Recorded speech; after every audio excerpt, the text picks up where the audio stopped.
what can you tell us about season 2? Absolutely nothing. I'll get told off. No, I think the second season, from my point of view, I feel like the writing is stronger.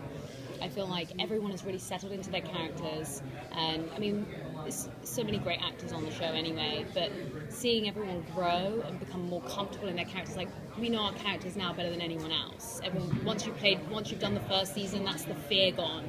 Second season, your character just gets to develop, so I think that everyone is on their A game. Like, I'm just impressed I'm so lucky to work with these people.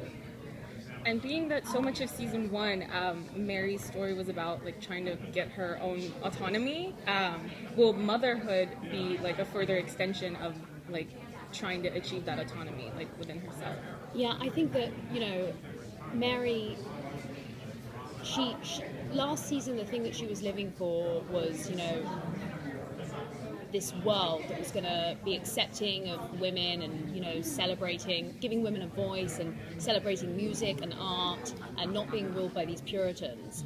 And this season, it's the same fight, but it's not just for her in a selfish way. It's so she can live in a world with her son. And because in a Puritan society, single woman with a son, it just wouldn't happen. I think that for her, now she has a reason to live and a purpose in achieving this grand right, even if those witches that she was working with, the Essex witches, she doesn't trust them anymore. She has her own, she's kind of gone out on her own, really, this season. Can you talk a little bit about Mary's relationship with Mercy? I love that dynamic, and I've seen the season premiere, and things get very interesting. What can you tell us about that? Well, I mean, first of all, Elise is such a fearless actress, and for someone who, I mean, she turned 21 like this year or something, and she's so brave and she's so interesting, and her work last season she was obviously incredible, fearless. This season it's like this, she's even more of a threat to Mary and to me as an actor, because she's such a scene stealer. I'm like, oh my god, she's good. she's just so interesting to watch, and the dynamic between them now is Mercy is crazy and she's dangerous, and you can't negotiate with crazy. But Mary loves her. Like, she adopted her into this, and she feels sort of responsible for her. Mary's not. Once she gets to know, I think she could kill 100 people, but one person who she knows, she would struggle killing. She would only be good on like a mass level, sort of like a politician, like when they send people to war. That's what Mary's good at. She wouldn't be able to have I think she would struggle to kill Mercy, but Mercy now has become so dangerous that is she going to have a choice but to do that,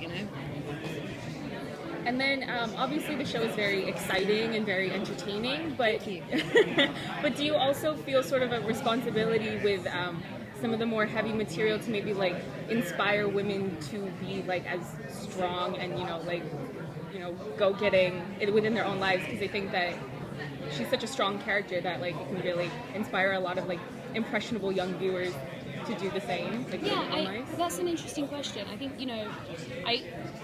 I think just having like a show where there's like, now we've got like 5 very strong female characters on, all with their own storylines and their own like issues, their own set of issues. None of them are all good or all bad.